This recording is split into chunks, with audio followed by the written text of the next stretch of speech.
Assalamu alaikum. A'udhu billahi minash shaitanir rajim. Bismillahir rahmanir rahim. Alhamdulillahi rabbil alameen. Rabbana a'tina fid dunya hasanatan wa fil akhirati hasanatan wa qina adhaban nar. Rabbi shrah li sadri wa yassir li amri wahlul 'uqdatam min lisani yafqahu qawli waj'al li waziran min ahli Haruna akhi ushdud bihi azri واشركه في أمري كي نسبحك كثيرا ونذكرك كثيرا إنك كنت بنا بصيرا ولا حول ولا قوة إلا بالله العلي العظيم وصلى اللهم على محمد وعلى آله وصحبه أجمعين والحمد لله رب العالمين. Welcome everyone. Inshallah, we're also welcoming Ramadan, inshallah. All right, so we will continue with our discussion on from the 24th word in our human, spiritual, and physical journey all together as we are trying to make our purpose in existence fulfill that purpose, inshallah. And in this section, which has been pretty interesting, it started with the seeing the beautiful names and qualities of God, and then how the author took us through the journey of the different stages and degrees of the human journey in terms of recognizing the different qualities of creation, and everybody kind of learns and moves along their journey. And the objective is to be on the journey and start making sense of all the different signs that we see, the creation, the existence of the things, what they do they point to. And there are like different kind of paths as the author shared with the examples of the flower, the atom, and then the transparent particle, which the last two were mostly in terms of how the path of sainthood and the path of prophethood, which becomes the path of prophethood is what the objective of all the three paths is. But then there is the sweetness and the beauty of the path of prophethood that kind of encourages us to make further progress, inshallah. So now the author kind of is touching upon some different aspects of how these journeys of the human journey, how one tries to understand different aspects of belief, of faith. How does that impact, and what's the significance of that in terms of our journey when we maybe encounter certain aspects? For example, the last time we spoke about the end of time or resurrection. Why is it mentioned so frequently and very decisively in the Quran and in the prophetic teachings, Prophet Muhammad's teachings specifically, and left very not much mentioned in the previous prophets? So in the same line, I think this third branch kind of touches upon some other principles and aspects. So we will start with that. So the third branch, since the hadiths that speak of the signs of the end of time, the events at the end of time, and the merits and rewards of certain actions have not been well understood. Some scholars who rely on their reason have pronounced some of them to be either weak or false. So this is some scholars who rely on their reason, I think is also something that we should pay attention to in that journey. So have pronounced some of them to be either weak or false, while some of the scholars whose belief was weak, but whose egotism was strong. So these are also some of the factors that influence our human journey as well. Egotism being strong and relying a lot much more on the heavily on the intellect and the reason. So they have gone as far as denying them. So this probably kind of hints at the second,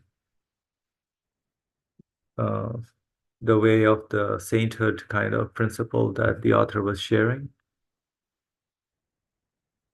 So for now, we shall not attempt any detailed discussion, but shall only explain 12 principles. So he's going to discuss why these hadiths and what that speak of certain events at the end of time or indicate the sign of time or the merits and rewards, how they need to be understood. There are like certain principles that one has to consider for them.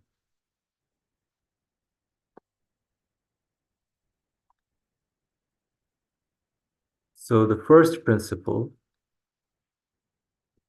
this is a matter which we have explained in the question and answer at the end of the 20th word. Its summary is this. Religion is an examination, a test, which distinguishes elevated spirits from base ones. So we kind of discuss on many occasions about our life here is basically like an education that we go through. So the worldview that we establish, how we perceive the existence, this universe, our existence, our purpose in life is what makes our religion. So religion basically is that learning, that examination. So we don't have a static existence, static life. Everything there are things that are changing, things are happening. I'm exposed to many different things, some of them which I may like, some of them which I may not like. So all those are given out of for my learning, basically. So it therefore, so the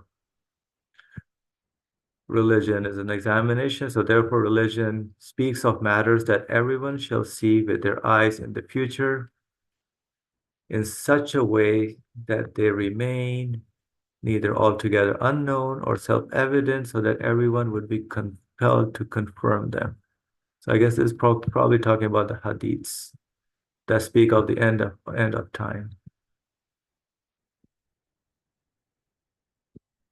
So basically, the hadiths that speak of the signs of the end of time, therefore speaks of matters that everyone shall see with their eyes in the future, in such a way that they remain altogether unknown, nor self-evident, so that everyone would be compelled to confirm them.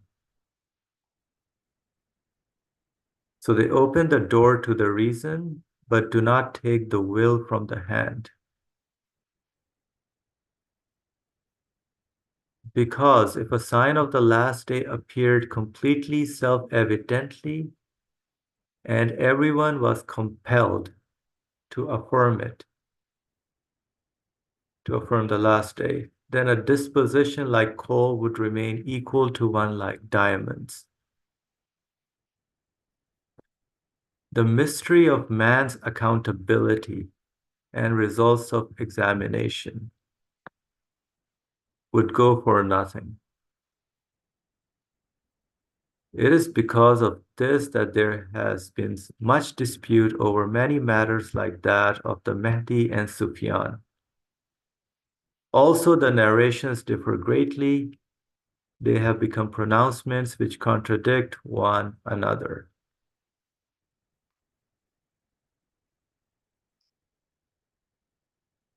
So that is one of the first principles in terms of how basically some of the hadiths as the author has been mentioning about that if they speak of some of the aspects of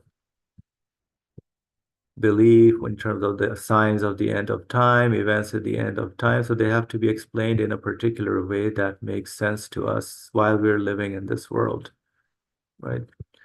So of course we are here, and then how are we supposed to see something that is in the future? Right? But it speaks of those matters that everyone shall see. But when that future comes, we will see. But for now, we can see the signs that are or evidence that is available to us for that is available for us now to see and understand. Basically, yes, in somehow in that way, whoever is arranging all this will continue to do that. So there is that element, the door is open basically for me to start reasoning, thinking about it, right? But then, of course, the free will is left completely free to me. They open the door to reason, but do not take the will from the hand. So I'm still choosing among whatever in my existence right now, the way I'm living. But the message applies basically of the narrations of the hadith for the hereafter, something that is something in the future, but I have to arrange however I use my free will according to that usage. Right? So of course there is this mystery is called the mass accountability. Imagine if there is no accountability. So if you go to a university and there's no everybody passes or without any examinations, so everybody's at the same. So it defeats the purpose of getting that education. Right. So one has to learn at the university place. And that's according to their learning is what their accountability comes in, and then they get their degree in that fashion.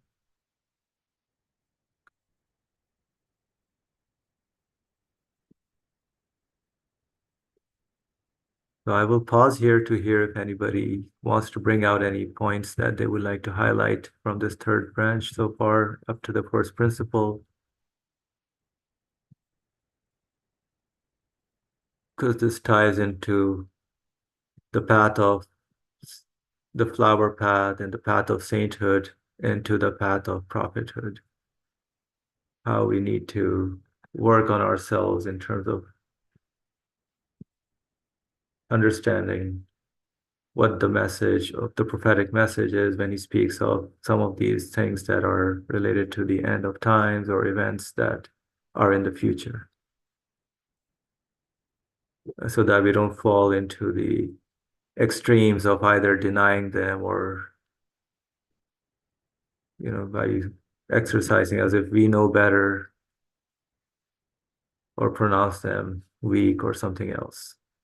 Fariha, go ahead. Assalamu alaikum. My mistake. I joined in a few minutes late. So you're saying that this is tying in both to the path of sainthood and prophethood.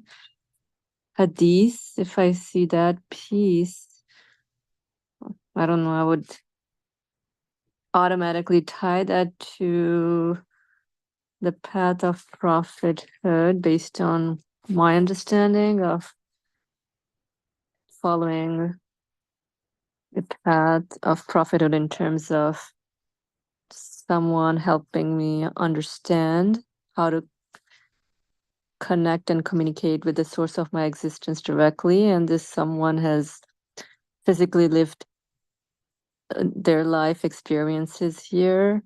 And I can learn from these life experiences that are left here in physical form by extracting the point of the message that connects me to the source of my existence. So, sort of extracting the Quranic universal message from the Hadith. So, to me, that's path of prophethood. This is how I understand it. And so, then we're talking about religion. First principle religion is an examination, a test, which distinguishes elevated spirits from base ones.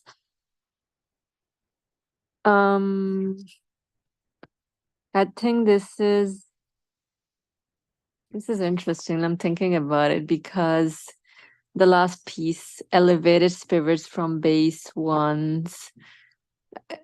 To me, all three paths are applicable here, but then how am I using myself in It, any of these paths to Fer- jump to the Feriha, next level? Yes. Feriha, don't waste your breath. This section that we are reading is not related to the previous branch. Okay, sorry. So that this section is really related to how to read the hadith narrations and understand them, interpret them. So it has nothing to do with prophetic way or anything like that. Or the previous section is a completely different section. That is why I waited for you, but I mean the subject is going away from what we are doing. Okay, inshallah. Thank you. That makes sense.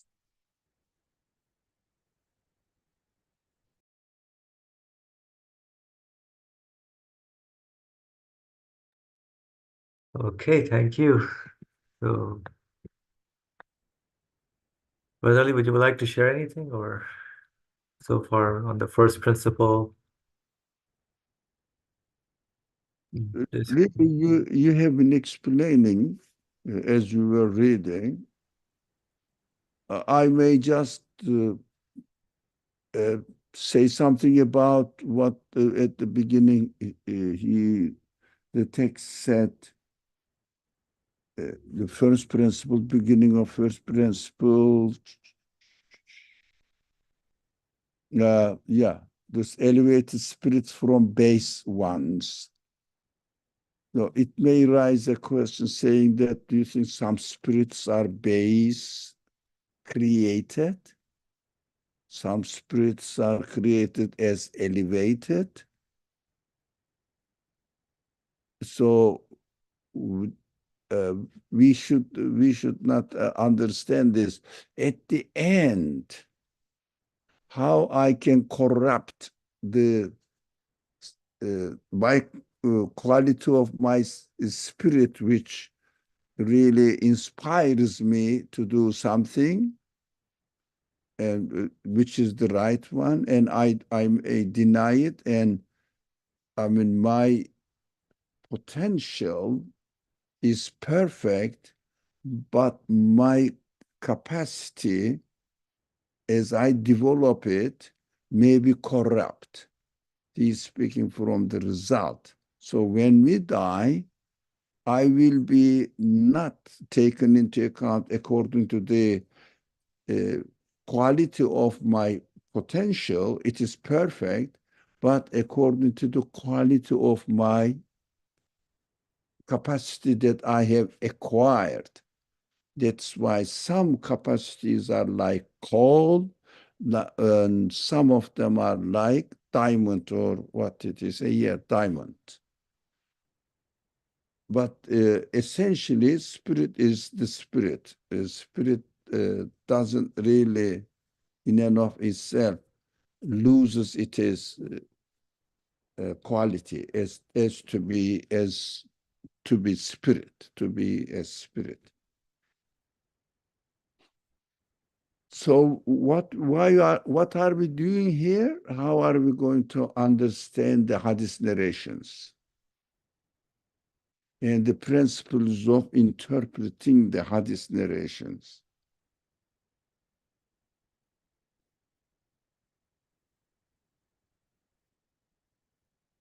inshallah. So yeah, so basically the accountability is in terms of how we use our free will, basically. That's how I am taking it.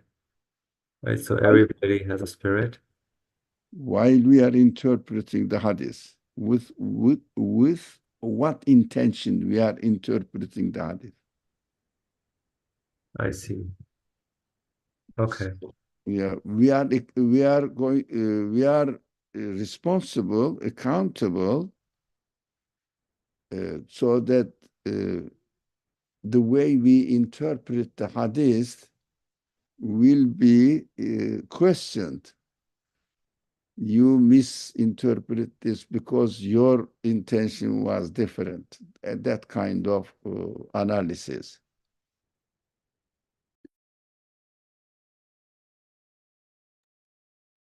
Okay, thank you. And then in this last point that the author mentions about the narrations differ greatly in terms of, for example, a topic like the Mahdis and the Sufyan, and even some of the hadith narrations that I've seen, they're like different variations by different narrators with slightly different things that change. Yeah, Right? that is when we pay attention to the different narrations about these kind of narrations describing the hereafter and the day of doomsday, the last day, how the universe is going to be destroyed, and also while we are living in this world, there will be a Mehdi, there will be a Sufyan. All these descriptions of the prophet are various. That is what we have to pay attention about the context of these descriptions. In which historical context the prophet described Mehdi or Sufyan, or description of the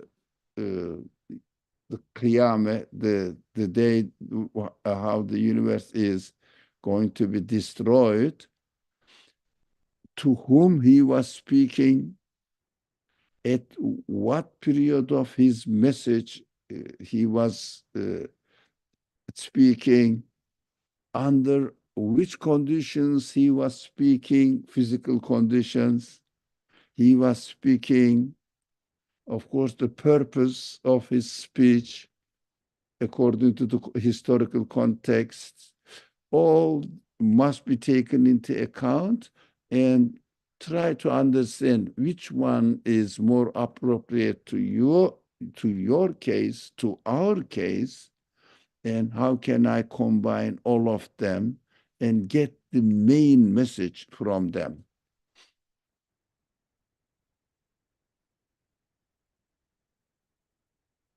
Yeah. Okay, so we'll see that inshallah as we move along. All right, so let's go to the second principle. So there are various levels in the matters of Islam.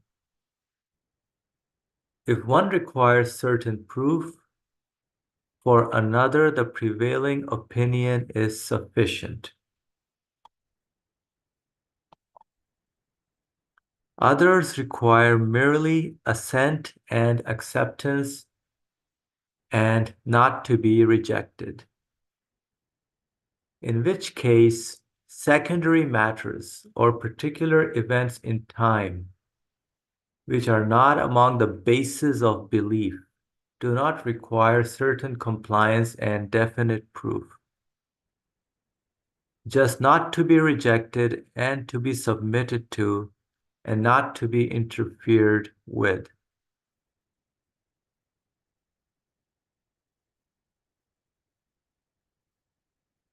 So the second principle, how I understood it basically, so yeah, he said, the author's saying, of course, everybody has a different level of understanding. And if you're analyzing these hadith narrations, I mean, most of them are at a particular time and event. Right? So what kind of proof or evidence does one look for? Right? So some would be okay with the prevailing opinion that is out there and that is sufficient. Some require acceptance and then just do not reject it, but just say, yeah, okay, if it says so, that it is so, and just I'm not rejecting it, which is, I think, one of the more common among the general people, that just can't just reject it, but just take it, although it may not be understood properly. Right? So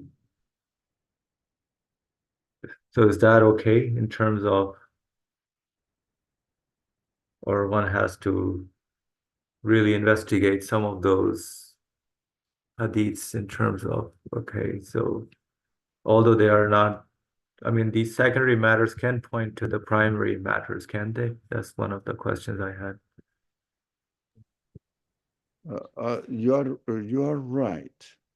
If the content of a hadith narration is related to belief, basis of belief, if it is related to the basis of belief, then it must have a universal message in it. Because basis of belief is universal. It doesn't change. Yeah, primary matters. Yeah, it means belief. Correct. That's what I understood. Thank you. Very hard. So, if a hadith is talks about the basis of belief matters, primary matters, then I have to be very careful and concerned about the content of the hadith. But if it is not, and say, for example, while you are praying, you have to do certain action. Even if you do or don't, does it really affect your belief in Allah, in Akhirah, in the next creation, in angels? No. It's not related to your belief in any matter of ghaib.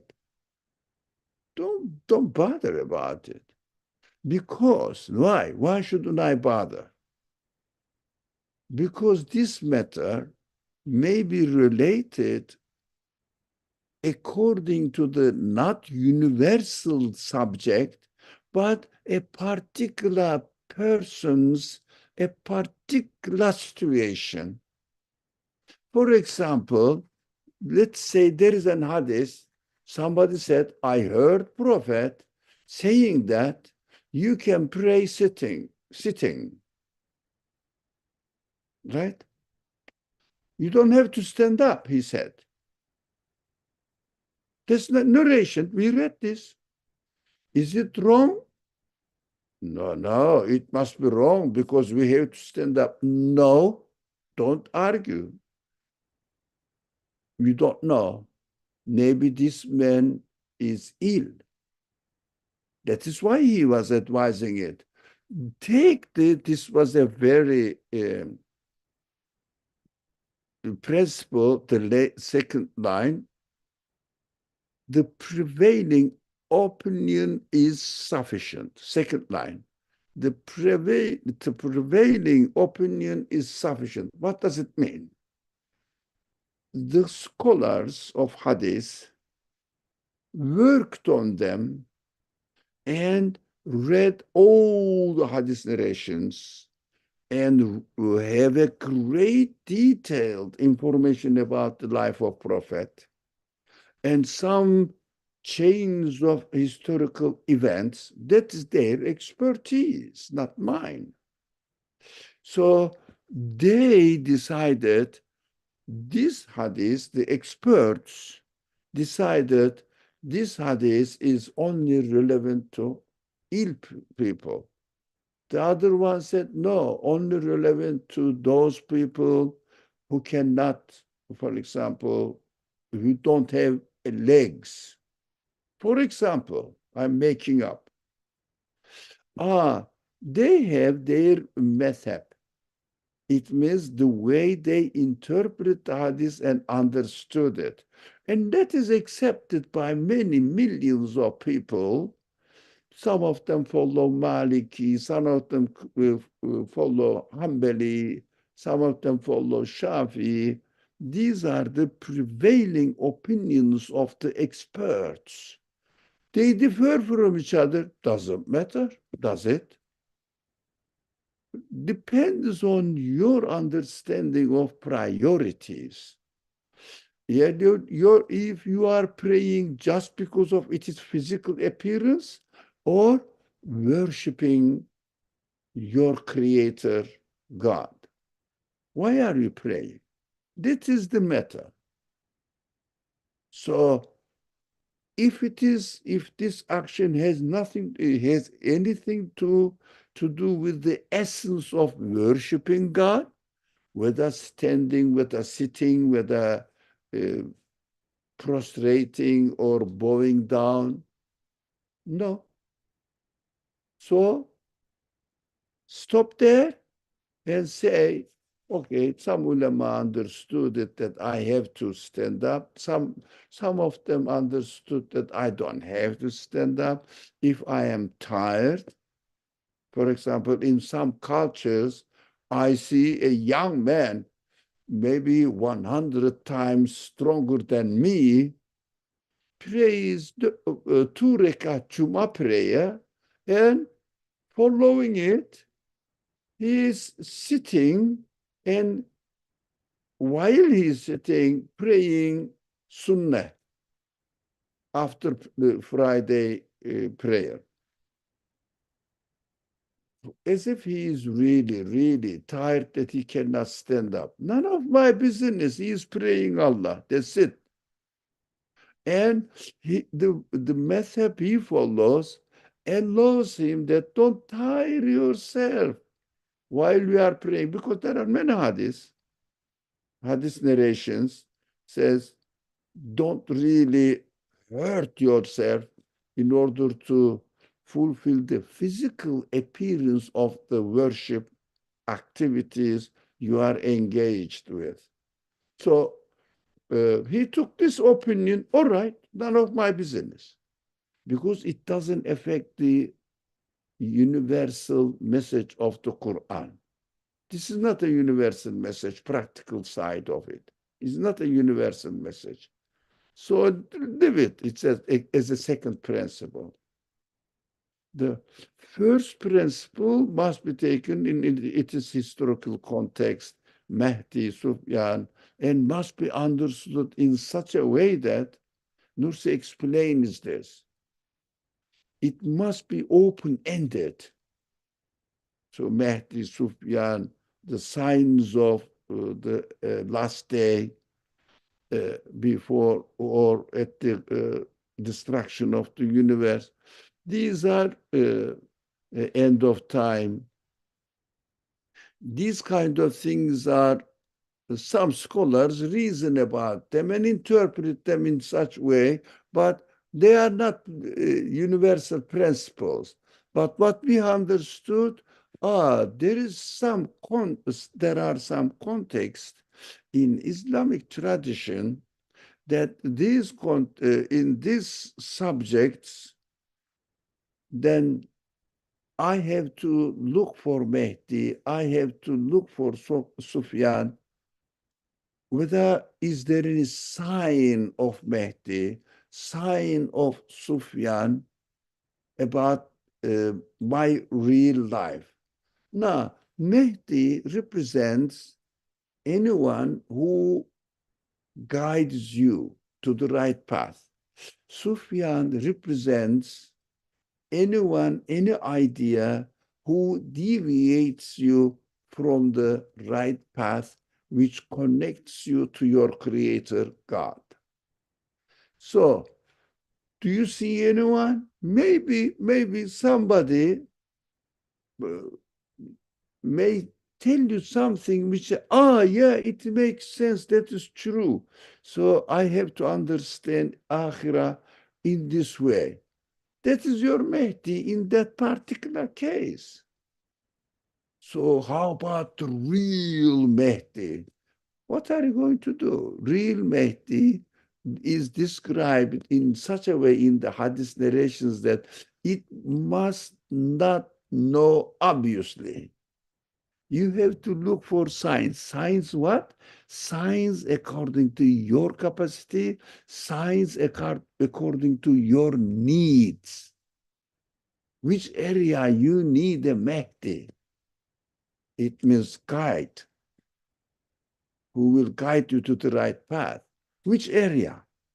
So according to your expectations, Mehdi and Sufyan will change. That's why the narrations are all different. And they discussed, Mehdi will be here, Mehdi will be there. Irrelevant. Irrelevant. Mehdi is, in fact, lies in your need. Where do you need to be guided? How do you need to be guided? That's what you have to look and you have to understand, and then look for anyone, any means, actually, not only person, book or video recording nowadays, helps you to understand and make it clear what you want to learn about religion. But religion concerning the primary matters. It means belief matters. The others are all fixed anyways. Don't worry. Just go and read one of them and follow it. Practical side. So these are the principles we are going to take while we are reading the hadith narrations. We just read two of them. Sorry. Yes, thank you, brotherly. For the second one, you gave the example of the praying while sitting, a narration. So the schools of thought, basically, they're more jurisprudential, right? In a way, like the Maliki, Shafi, Hanafi. The that's just from the judicial perspective, like the fiqh related. Is that correct, or they have some belief aspect in them? Not speculated, what you say, the scholars? No, no. So they are more in terms of jurisprudence, Yeah, the, the schools of thought, as they're called. but it is not speculations. No, no, I didn't say speculation. What did you say? Then I misunderstood you. Oh, Faria, do you remember what I said? Yeah, No, so you were saying that all these divisions in religion we find like Shafi, Hanafi, and so on, their differences lies because of jurisprudence matter, i.e. fiqh matters, or there is some belief aspect to it. no. Fiqh matters are Hanafi Shafi has nothing to do with belief. No, belief matters as Ash'ari, Correct, Maturidi. correct. Yeah, that's why I wanted to confirm. So all these rules and regulations, for example, are mostly in these schools of thought. Yeah, secondary subjects, not primary. Okay, got it. But Ash'ari, Maturidi, Mm-hmm. and the name doesn't come to my mind. Mutazilites? Mutazilites, yes, thank you. I read it from Nursi. Mutazilites, they are the essential subjects. That's why Nursi says, if you follow Hanefi, it is perfect, the 100% correct. If you follow Hanbali, again, 100% correct, because they are all practical matters, and there are many different narrations about practical matters.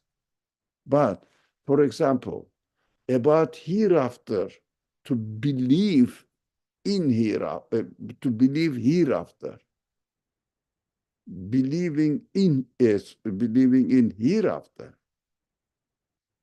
There is no variations of hadith.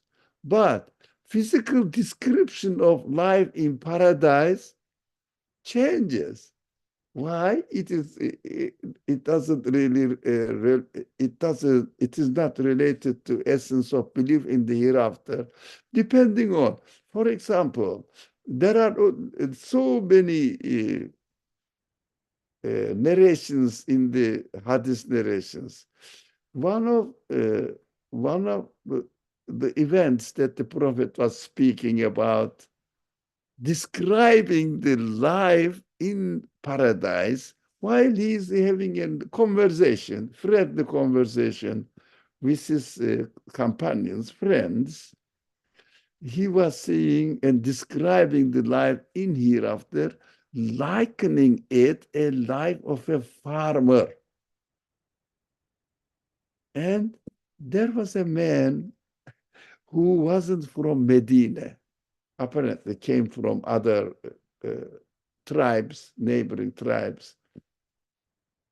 So he was listening. He said, Ya Rasulallah, we don't know how to do farming because he thought the life in paradise would be like the farmer's life. So the Prophet, what did he say? Nothing. He doesn't reject. He didn't reject. He didn't explain. It was an example for the Medina farmers. How enjoyable the life will be there according to their living conditions. He was describing it. So according to their living conditions, if he was describing farmers for a teacher, for example, he would describe it. Can you imagine? You are teaching in a class, every student listens to you, learns, responds back, and respects you. And then they are all happy with your teaching. You are entertaining your life in the class. Oh, description. That is how you will feel in paradise. Everything is going smoothly, perfectly. So someone may say, oh, are we going to have a farmer's life in paradise or teacher's life in paradise? Nothing to do with it, man. This is just a description of a pleasure according to the occupation or a customary way of the audience. It's nothing to do with essence of belief in the hereafter. Why do you make a lot of fuss about the different narrations? Irrelevant. Just he must be speaking to somebody who is interested in farming. That's it. Finish. So what we understand from it, we have to take it easy. If the hadith narration is not related to belief matters, universal matters. So that is why the following one method or another method is perfectly all right. We have to be very comfortable. Thank you. Alhamdulillah, thank you. For the funny example. Yeah, farming and yeah, Faria, go ahead. No, go finish up your comment. No, I Funny said, example. I know. yeah, the farming and the teaching. So the main point gets missed, basically. That's what I was laughing at. Mhm. And so I was just also wondering about, hence primary matters are essential, like the belief aspect of things, because then the rest is putting icing on the cake. So sometimes if I feel like putting strawberry icing or sometimes chocolate, like, depending not on desires, but depending on the context or situation I'm in. So as long as the base, the foam of the cake is the primary matter is firm, then the rest just follows suit. Is that Yep, is that the, makes sense. yeah, Yeah. right? As an analogy, Okay. yeah. Okay, inshallah. Inshallah. Exactly. Don't bother about that. All right, so we'll go to the third principle. In the time of the companions of the Prophet, peace and blessings be upon him, most of the Jewish and Christian scholars entered Islam, and their former knowledge became Muslim along with them. So some of their former knowledge, which was contrary to the truth, was imagined to be a part of Islam. So I think that's pretty self-explanatory.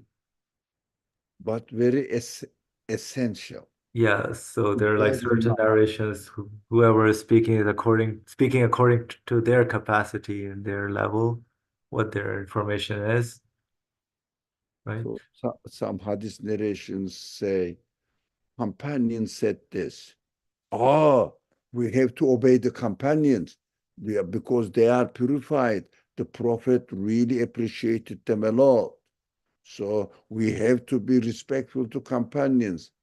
Yeah, I'm respectful to their belief and their loyalty to the Prophet, but their knowledge, I have to be very careful.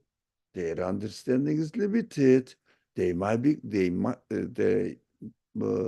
have converted from Jewish and Christian uh, background, and they definitely bring their information that they had while they were living with the Jewish and Christian cultural atmosphere.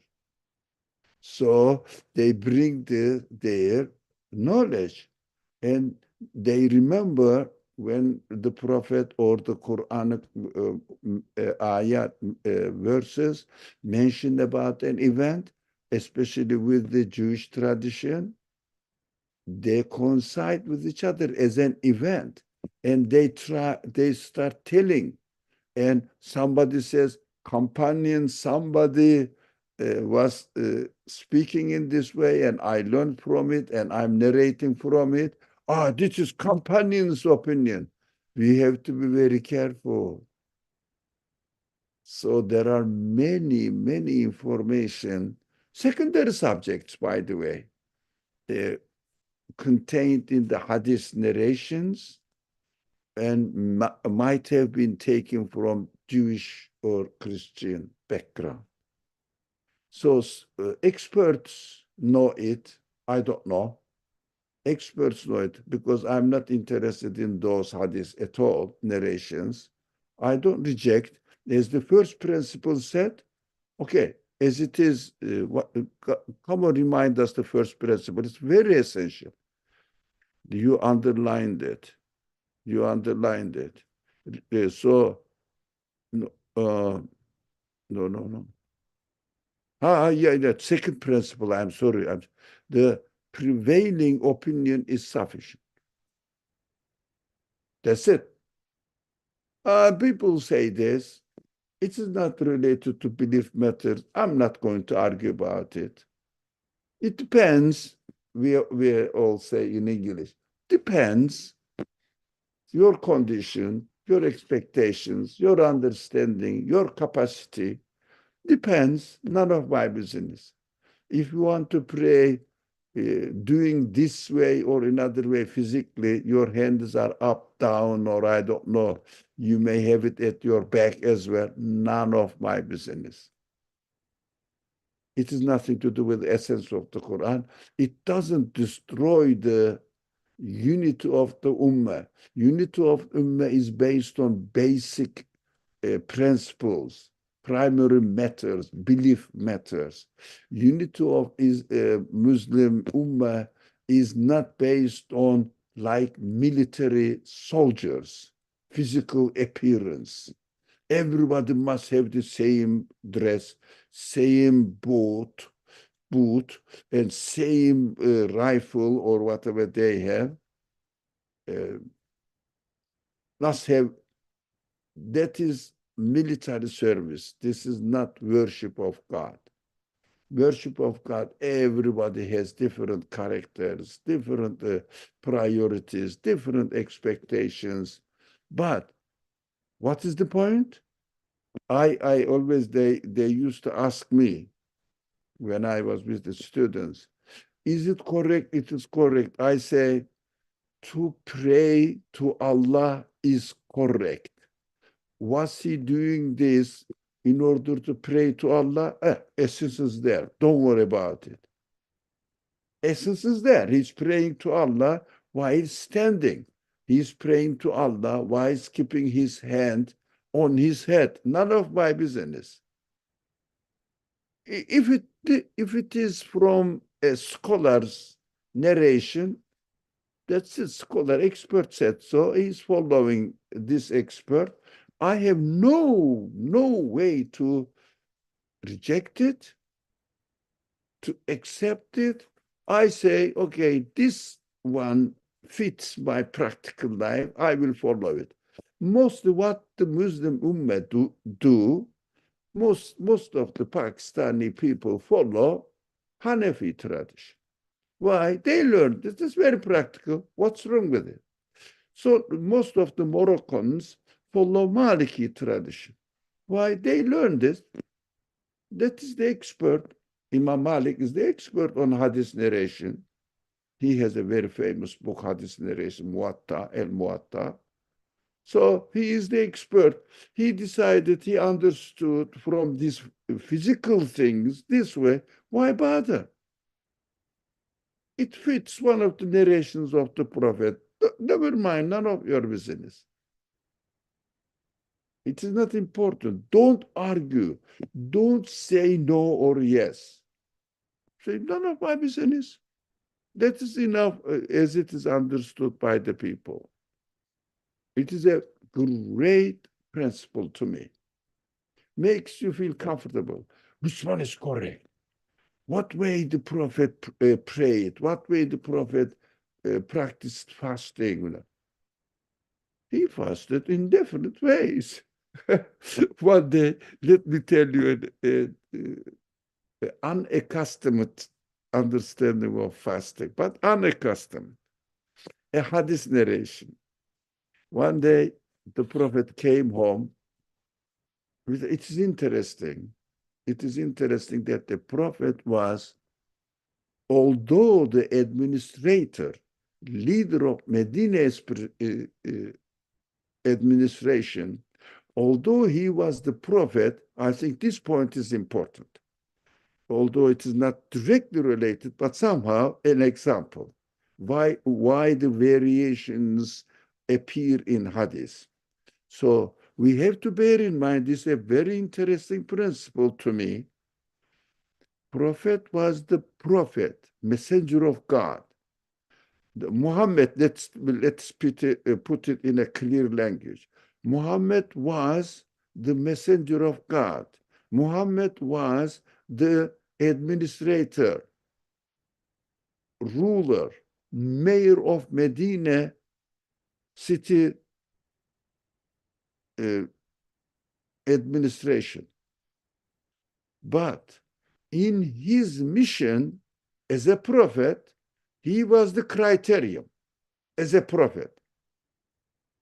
Whatever he brings from God and whatever he teaches, however he understands the wahi, narration, and teaches, takes the priority.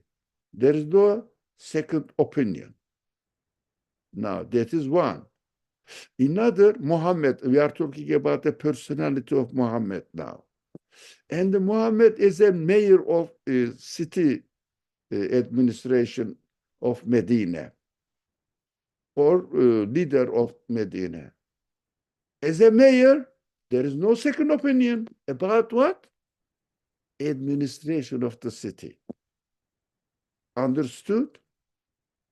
Now, third, in his family relationship, he is the husband of his wife, and in the husband, as a husband in the house, he has some sort of relationship with his wife.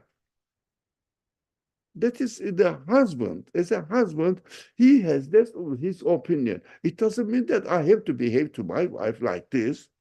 But my wife may be not different, maybe different character than his wife. So he takes his priority within his family life. I have to take examples from it. I cannot imitate him. In this way, if my wife is not like his wife, I cannot do that because I have to treat my wife according to her character. So I learned from the Prophet, we have to treat our wives or husbands or our brothers or parents according to their character. Because Prophet used to interact with his wives according to their character.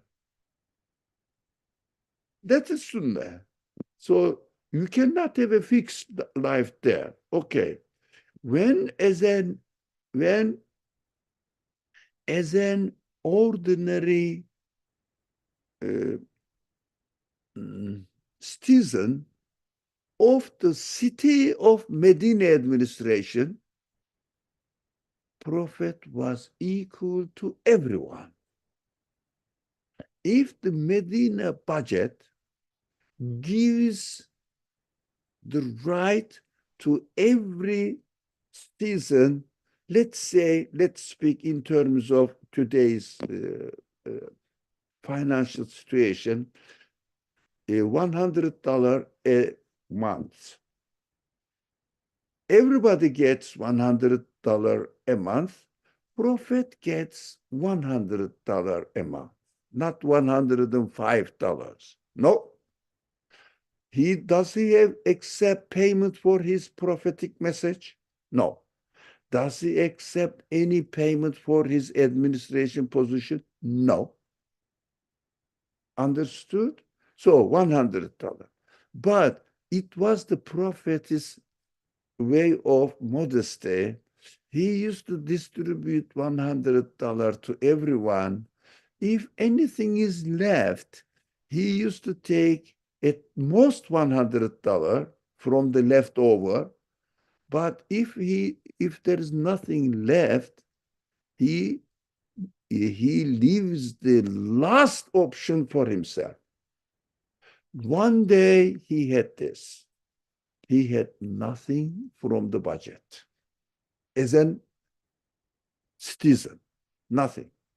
Came home and spoke to his wife and said, is there anything to it? The wife said, no, we don't have anything. We finished yesterday, for example. It is not in the hadith, but he said, no, we don't have. The Prophet said, okay. In the middle of the day, he said, it is very unaccustomed, yeah? I decide to fast then. So, wow, the Hanefi gets crazy. Can it happen really? Yeah, it does. Depending on your condition, man. If you don't have anything to it, you just fast. Why don't you?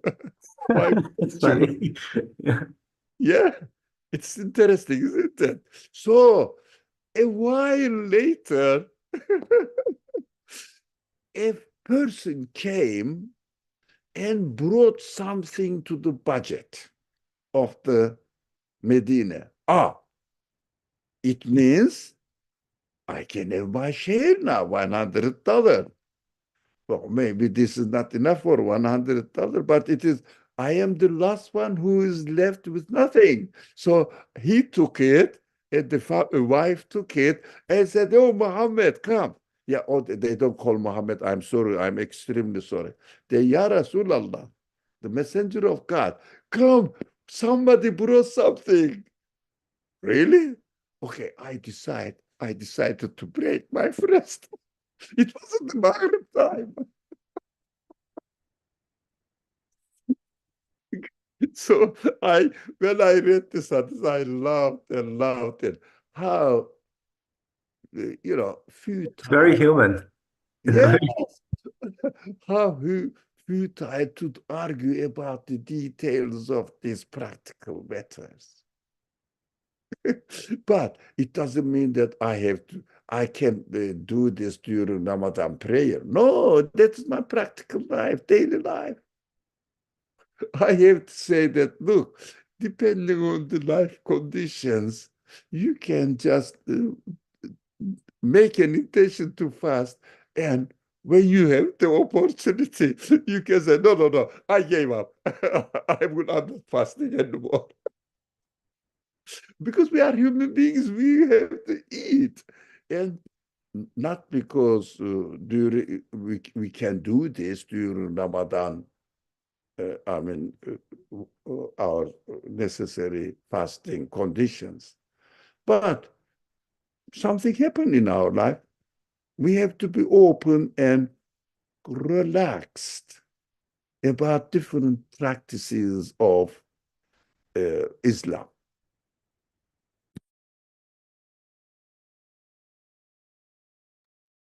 Inshallah. Thank you so much, Brother Lee, for sharing those things. A lot of good points.